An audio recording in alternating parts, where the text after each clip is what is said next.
My research project is focusing on whether handwriting is important as opposed to using laptops and tablets. So the first website I'm going to show you is called Handwriting Without Tears. It's a very popular website that's used by occupational therapists as well as a lot of special education teachers, a lot of early grades like first through third when students are first learning how to write. Use this website as well as the resources that they provide. Now, on the website, it actually will tell you why the program works so well. You can go to the news and events page where they show you things in the news and in the press, which What's Lost as Handwriting Fades is actually one of the main articles that I'm using in my research project. And it's a lot of resources to show you why handwriting is indeed important. Now, on this website, if handwriting is an important tool that you'd like to use in your classroom, there are a lot of different things you can use. I don't pay for the full version, but there are a lot of things you can do even with the free version. So I usually go to educators, actually go to online tools, and the online tools that they have, I find the A+ Worksheet Maker Lite really useful. If you go to get started, there's all different things for all different grade levels. So for example, some of the free things start with kindergarten, and there's all these different tools that you can use for handwriting, and it includes the lines so students can have proper letter formation. I usually either use grade 2, which is using just regular print, or most of the time I use grade 3, which starts to use script. Now, I use these for their spelling words. So what you do is you click, you type, let's say their word is apple, it writes it in script for you, and then underneath the student is able to copy it just like it's shown here above. And this helps them practice their script, and it also helps them learn their spelling words better. And I've really seen great improvement in students writing their words down and really learning the words and able to succeed on their spelling tests.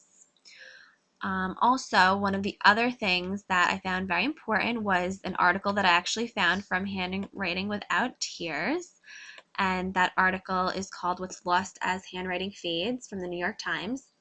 It talks about whether handwriting really matters or not. And according to a lot of educators, they say not very much because with Common Core and all of the things that are supposed to be done in the classroom, handwriting is starting to be something that's not included in the curriculum. Now, some of the things that it focused on were brain scans were actually done. Here's a psychologist at Indiana University. She used a scanner to see how handwriting affected activity in children's brains. And what was found is this amount of activity going on in students' brains when they were handwriting was significantly higher than when they were doing something like typing on a keyboard. Some of the other information that was found is it appears that there's a big difference between printing and cursive handwriting. It talks about dysgraphia, where the ability to write is impaired, and sometimes with brain injuries, some people cursive writing remains relatively impaired while in others printing does, which I found very, very interesting.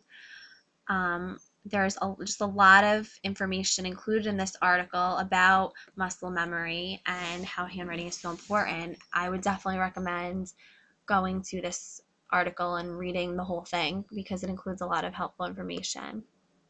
I also found an article from the Washington Post talking about laptops versus learning. And this article really talked about how using laptops in classrooms can be not really the best thing because students can become really distracted. There's a lot of things that they might be focused on their laptop rather than focused in class. So it also said that note taking on a laptop encourages verbatim transcription, and I like how it said if they go into stenographic mode, they no longer process information that is ways that's conducive and where they can take what's happening from the classroom discussion. Taking notes the old-fashioned way is much slower, so you have to actually listen, think, and prioritize the most important themes. I found that really interesting, how, it takes you longer to write, but, there's kind of a reason for that. It takes you longer, but you kind of seems that you get more out of it. Another article I found was Learning with Laptops. This was actually more pro laptop. It was talking about how really using laptops for the right reason can really increase student knowledge. And I mean, in a third grade class, a lot of gains happened because of it. And it showed how they use the laptops in their classroom for many different things. And those are all the articles that I will show you today.